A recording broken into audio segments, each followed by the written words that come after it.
So welcome to the One Life podcast recording, and we are here with the wonderful Mr. B and also his wonderful wife. Is Jessica? Yes, if I caught that at the beginning. And we were just saying at the beginning before we hopped on live here how behind every great man who's doing anything worthwhile is a team of amazing women behind him, and so it's really cool to get a chance to chat with someone who's a regular in the One Life community, someone who's behind a lot of the One Life events and a lot of the magic that One Life puts on, and also someone who recently has become an author and just published his own book, and we're excited to get into that. And the book is called Every Woman Wants 4 Men, Every Woman Wants 2 Women, A Guide to a Lasting, Fulfilling Relationship. And if I know anything about you and kind of your philosophies, this should be an interesting, to say the least, discussion. So welcome to the show, Mr. B and wonderful wife, Jessica. Thank you so much. Thanks for having us. So let's get into kind of the story behind the book. I know while you guys were hopping on, Carolyn mentioned that she kind of got to see the book happen or played a role in kind of helping you to make this a reality. So take us through why you decided to write the book, why it was something you were passionate about, and now kind of how you've decided to take down your man cave and redevote, your life towards this different direction. So I'm curious how all of this kind of has unfolded for you guys. Well, I'm going to start with being myself, being a statistic of the rapid rate of divorce that's going on, that's plaguing our country and around the world. And coming from parents who have been married for 63 plus years as of now. They'll be celebrating their 64th wedding anniversary. I came from a household where it was only natural that, I knew of relationships lasting a long time. However, I was not experiencing that in my own world. So a lot of it was me saying, okay, instead of beating myself up about the divorce situation, why am I getting divorced? Why are relationships not working out? I started asking more questions. And I knew about the concept for the last 18 to 20 years, but never really started applying it in my own relationships, which is, on a totally transparent scenario, that's why my relationships were not working. I was not applying the concepts. And then I met my lovely wife, Jessica, and that's all we talked about. But then it was just our struggle at the time, our journey. And until we had a very close friend of mine, colleague that you guys may know from the community, Nick Conadera, he was also instrumental in making sure I spread this message of what I'm experiencing. So that's how we got around to that, of making this book a reality. I love it. And I'm so excited to have you two here. You two, I'm just honored to know you. And you both have this beautiful relationship that when I met you, I remember the first time that I got to meet Jessica, Mr. B, and it was just a match, friendship made, by the universe.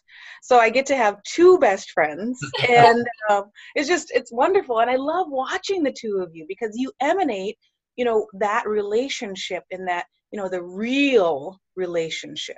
Mm-hmm.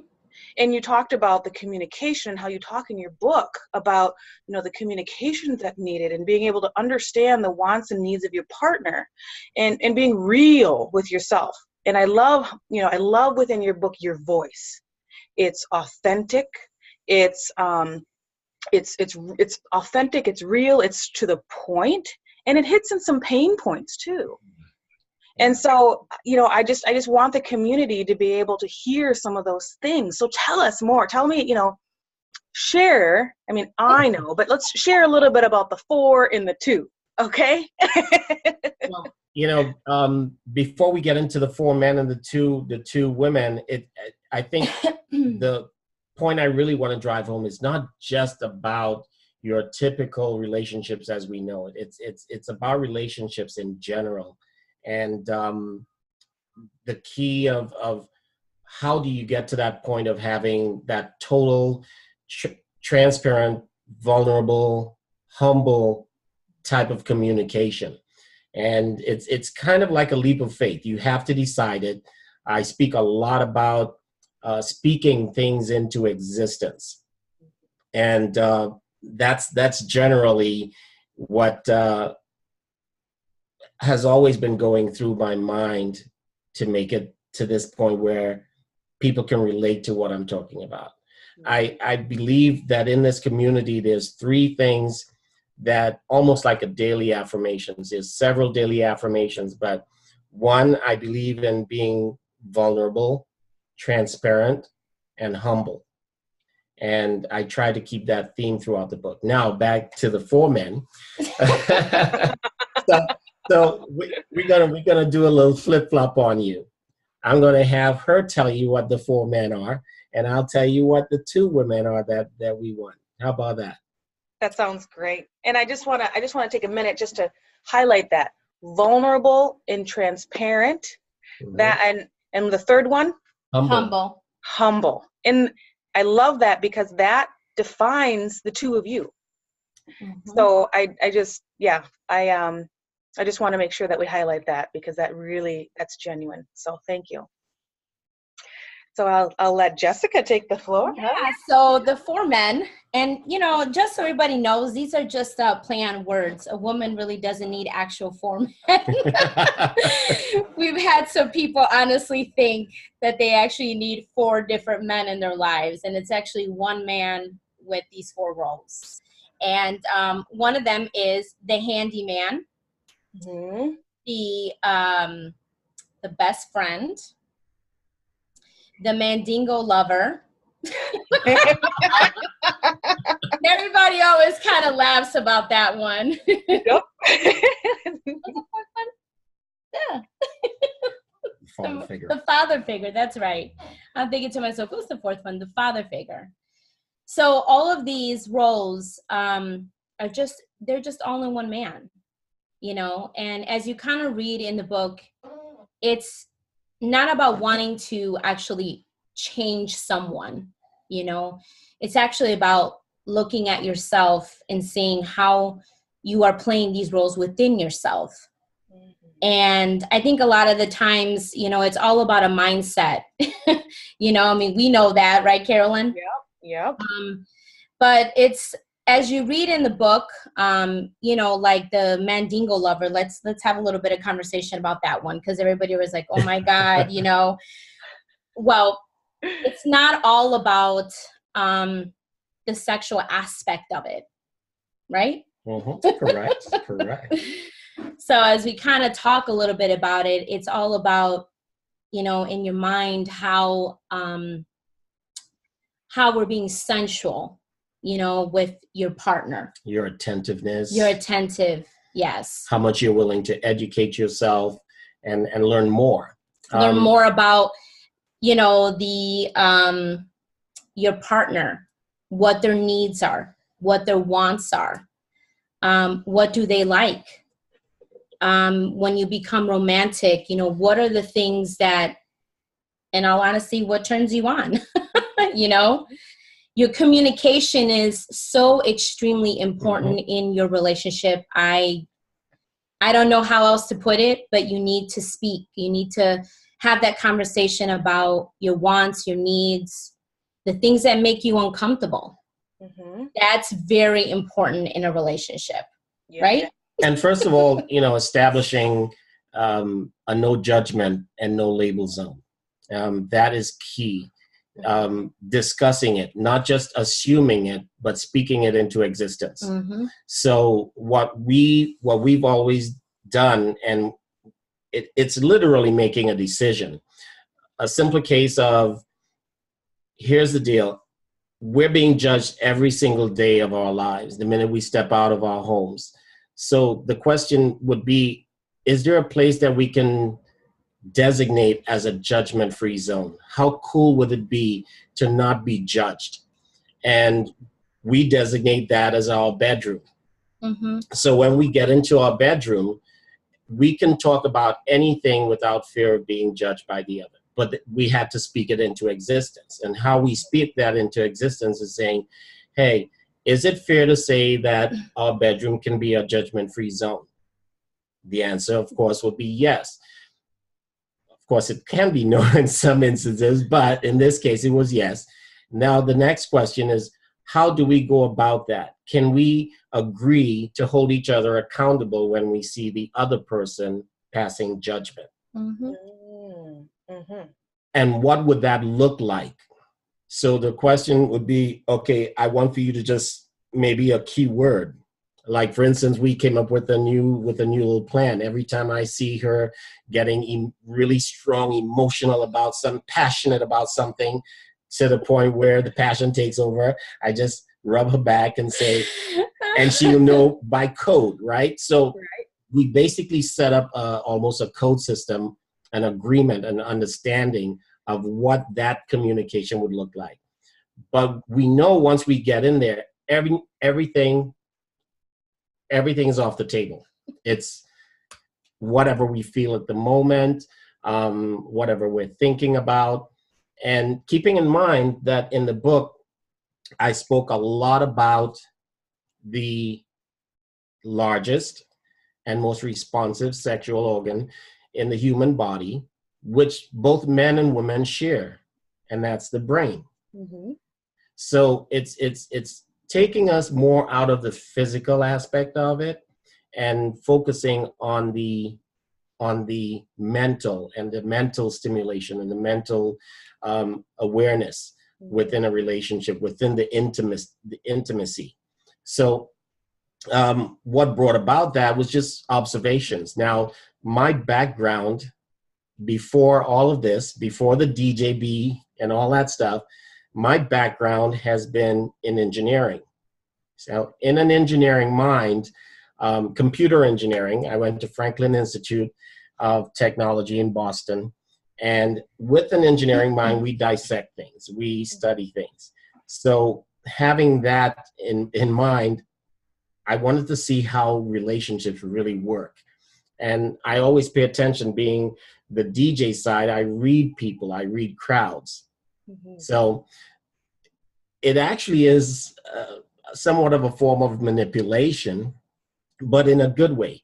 Like, for instance, I just attended an event in Breckenridge, and one of the speakers talked about brainwashing and how brainwashing isn't necessarily a bad thing. It's washing out, taking out the old and reprogram it with new things. Well, we're constantly programming our minds with all sorts of different things. TV is a great is a great example of how our minds are constantly being programmed. So it's just a matter of understanding what's going on and then take it to the next step of what we should do with the no judgment zone. Mm-hmm. So now we get to the point of the two women, right? So the two women, she covered the four men. Now I cover the two women. The two women is commonly known. We've heard it in songs. We've heard it in the Usher song, Yeah, a lady in the street and a freak in the bed or a freak in the sheets. However, through my studies and case studies with, as we were leading up through the book, I would interview several women. And many of the women had their perceptions of how men are, that we're just about the physical and all those things. And while there's some truth to that, it's not totally accurate. So in that scenario, lady in the street, what we as men look for in our women is a woman that can hold her own, hold a conversation. To summarize it, that's the woman I want to take home to introduce to my mom, or to my family. This is the type of person that what us men call the arm candy, or the woman that helped me out here. The eye candy? Yeah, the eye candy, the trophy. The trophy wife. The trophy.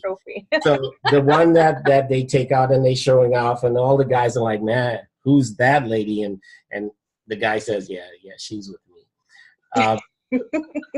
That's pretty much the lady in the streets. You know, it's the one that just turns heads and just impresses everyone the minute she opens her mouth. That can hold her own in a conversation. Charisma. Yes, exactly. One that people will keep asking for even when she's not around. Well, I have that because whenever I'm not around, people are saying, where's Jessica? Hey, it's great to see you at the M1 Go Abundance event, but where's Jessica? How come you didn't bring her? So, you see that where that happens. And then, of course, now the biggest misconception when I spoke to many females in the case studies, they came back, I'd ask them, what's your version of what is your impression of what a freak in the sheets is? And many of them had the impression that it only is what happened behind closed doors. It was not only that, but it's what you do in the bedroom. And that it helps, but that's not everything that we look for. And for many years, decades, the misconception were women didn't realize that we needed mental stimulation. So I made a bold move in the book, and I actually posted actual escort ads. Now, this was before, some of those popular sites went down, the C ones. They stopped posting that stuff, but I was able to capture some of those actual escort ads and posted that in the book. But the point I wanted to do that was not to glorify anything that's illegal, but it was to take a page from what is known as the oldest profession in the world. And this is worldwide. Anywhere you go in the world, there are escorts. But to take from their ads and see how nothing explicit was being said. So anyone who have not read the book yet, you're not going to see any explicit stuff. I'm telling you now. But on these ads, there was nothing explicit being said. Yet still, if you think the process of a man who seems to be lacking something, and he will pick up a phone, call that number based on an ad, go to an ATM machine, withdraw whatever money that person on that ad said it will cost, go to a strange door somewhere, knock on that door not knowing what's on the opposite end, to take all those risks based on words, clearly supports the notion of how mental stimulation is the picture that these women paint in those ads. Simple things like, I'll treat you like a king. When you come here, one common thing was, I will do what your wife or girlfriend won't do. That's a common thread. So they paint the picture right away that if you have a wife or a partner that's judgmental and, kind of squirms towards certain fetishes that you may not have been open to, then clearly you come to them, as long as you pay them, there's no judgment. And there goes back to the judgment-free zone. Why it's so important. Because here's a man that will be willing to go to a stranger, risk diseases, risk all that stuff, because she's posted or put forward that impression that when you come to me, I don't care what you want to do. I'll do it all. I'll treat you like a king, and there's no judgment. So clearly, we can have that in our homes. in our lives, in our relationships, but we have to establish about the no judgment free zone. Mm-hmm. And some people are judgmental. Let's face it. We all have our share of being judgmental. But if we can turn it off when around our partners, then we can bring each other in closer, because, and allow each other to be vulnerable and transparent and humble, because if you take it back to just your marriage vows, it's all about those three things, especially humility. You got to be humble. So we gotta humble ourselves before, what if we're faith-based, they say you gotta humble yourself before your father. That's what we do with each other. And once you get to that point, you realize that you see the transformation start happening. So yeah, that's really, thank you. It was really interesting. And now, like, we're here and we're at this. And so you and Jessica have created something through years of practice. So what do you say to someone who's listening, who's like, whoa, that's a lot of information to give me right now. Yeah, okay, yeah. I'm not quite sure what okay. I'm underneath some of this understanding, some of this meaning, this safety zone, this judgment-free zone. But what if I don't, we're in this judgment-free zone and we're talking about different things, husband and wife or partner or whatever, and we're in this judgment-free zone, and sure, no judgment, but you know what, I'm not into that. Or you can say that, but that's not being received. Like, so help us, like, communicate with people that got, that was a lot of information. So, like, what do you have for somebody who's just learning about this, just, willing and open to try something? What do you have for them? Well, the first thing I would say is getting to know who you are, spending time getting to know the true you. Now, there was something that triggered that as well. It's our youngest daughter. Her name is Liliana. We can say her name. It's not a secret. But Liliana was about nine years old. She's 14 now. At around 9 years old, just out of the blue, I asked these questions, and that question was, "Hey, Liliana, who are you?" And she responded back by basically giving me a description of who she was. And I said, well, that's fine. But that's a description. Who are you? And feeling like she had to rush to judgment, she started telling me about her hobbies. And I was like, okay, I get it. So first you gave me a description, then you gave me your hobbies, the things you like to do. I'm going to ask you this one more time. Don't rush to an answer. Who are you? She thought about it, and then I explained a little bit more, but then she came back with a response that I'm a nerd, I'm a geek, and something else. So I asked her, why do you say you're a nerd or a geek? And she said, because she wears glasses. So a light bulb went off. Wait a second.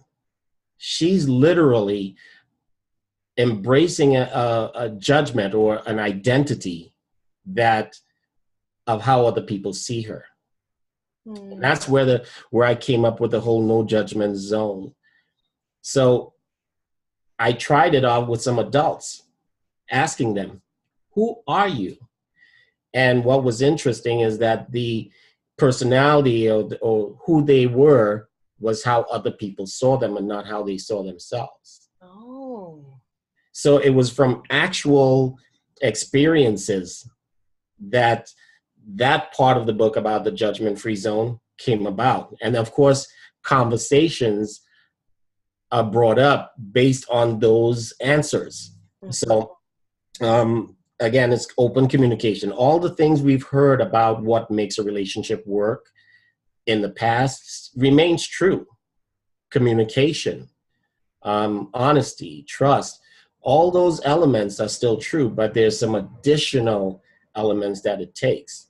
So the things that I'm telling you as far as communication, none of that stuff is new. It's really things that we've heard years upon years handed down by our parents or our grandparents about the communication. There's just those additional little things, those additional little twists. It reminds me of our buddy John Vroman, who said, it's not about remembering something new, it's remembering something true. Exactly. Right? Exactly. So back to the answer to that question, it's really getting to know who the real you are, what your wants, what your needs, desires. Forget relationships. We need some us time. Get to a point where even if you take a trip, you go to a quiet room, there's got to be one place where it's you and nobody else. And ask the tough questions to yourself. If you don't want to have that tough conversation with another person and be vulnerable, have it at least with yourself. Because we can lie to anyone. That's all right. But the one person that we should never, ever lie to is ourselves. Be truthful to yourself. Of course, if you go on that path of not being truthful to yourself, what are you doing? You're technically living a lie. You're conforming and keeping up a persona of how everybody else sees you and not how you see yourself. And that's where unfulfilling, that lack of fulfillment comes into play. So the key is being fulfilled. We want a fulfilling life. We all want it. And that's why I feel so honored to be part of One Life Fully Lived, because that's what it's all about, is living life to the fullest and having a really fulfilled life. Well, it's not just by yourself, but within a relationship as well. Right. So it's stepping stones. Like I said, I know I give a lot, like you said, a lot of information, but it starts with getting to know who you are. Yes.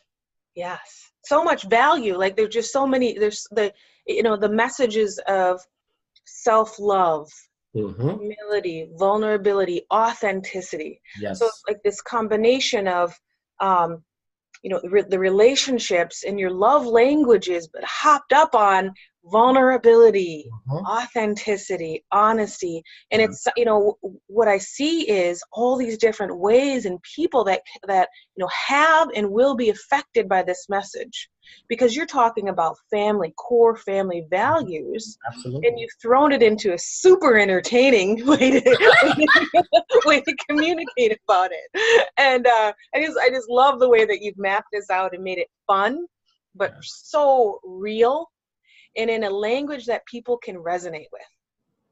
Yeah, I appreciate that. And many of the feedback that we've received has been that.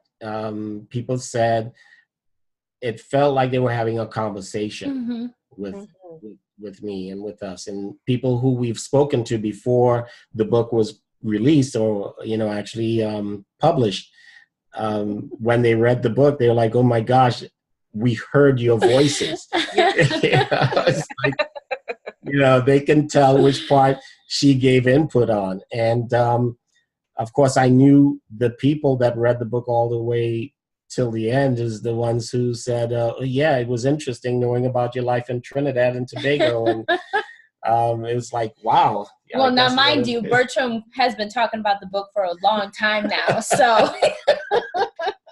Well, at least the concept. Right. Yes.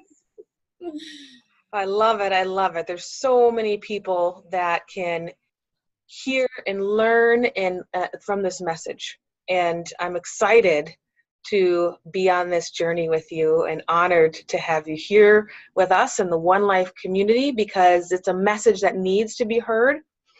And I love how there's so many different ways in which it can be intertwined into our daily family and relationships. So thank you.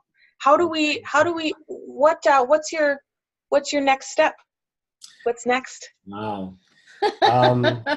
Yeah, we have a couple next steps. So there's going to be a couple other books. The next book, we really want to focus on that mental state that we mentioned about and being focused only on that. Basically how to stay in a constant state of intimacy throughout the day. Yeah. Again, another play on words.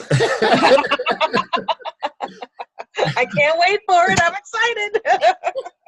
Yes. So that's the next thing we've been working on, and getting more into the spiritual side of the intimacy. Taking it a lot deeper, because there's other cultures around the world that are already our teachers, that this stuff goes back to ancient days. So it's taking a lot of studying and a lot of research right now to bring forward the facts, but we're excited about that to expose that. We've had the discussion actually about having the book in Spanish as well too. Oh, so yes. that's a conversation we've been having as well. Excellent. Yeah, so he wants me to translate it all in Spanish. Right. Also audio version? Yes. We've had requests already for that, and we're looking at a couple churches right now that we are looking to connect with to spread the word, to counsel couples, if you will. I've had some experiences already coaching couples, so that's also available on the table, which is coaching on relationships. Each one has gone very well, and there's been the great thing is that there's been some transformations in relationships that a couple times, which I don't promise in every situation, but was on the rocks, and they were able to turn things around. So that's a major accomplishment to work with a couple that, was ready to throw in the towel and was able to turn things around by the simple concepts. Well, yeah, I'm excited for things to come, the speaking, the books, the workshops, the coaching, all of this. It's exciting. And the two of you, like, you're just a dynamic duo. I can't wait. Very much. We appreciate that. So where can people find your book? It's available on Amazon. You can search either the Mr. B, which is MRB, or the title, Every Woman Wants 4 Men, Every Man Wants 2 Women. The minute you type in the first line, every woman wants 4 men, it will pop right up. Yeah. Yes. On Amazon in the search. I tried it just recently again. So. Just to make sure that I give the facts on that. But it's been a wonderful journey, I think, and the journey, of course, has not stopped. But we're heading to that next level, and just want to be able to share that with everyone. This has been a fantastic interview, guys, and I want to thank you for spending some time. And B, you are such a hallmark of the One Life community. It makes sense that there's such an amazing woman, there to keep you grounded when you get home and stuff. So this has been fantastic, and I think for also people to see the personality and what's behind the book and the authenticity is really, really valuable. So Every Woman Wants 4 Men. Type it into Amazon. It's available on Kindle. You can get it on paperback. And, I wouldn't encourage you enough to go out there and get it. So anything else before we sign off, guys? Just thank you for giving us this opportunity. I mean, I have been, of course, Jessica has been entered into the community almost kind of overnight, right? Kind of, Started off with the Passion Summit, and now she's an M1er, and looking forward for her to meet the One Life family and the One Life community. Yeah, she's gonna learn who all the weirdos are, and all these crazy people. Who are these crazy people? She can keep up. She can fit right in. She's one of us. Yes. I will, before we sign off, Carolyn, you have something cool going on too in the next coming days as well. Do you want to share a little bit about the event that you're putting on?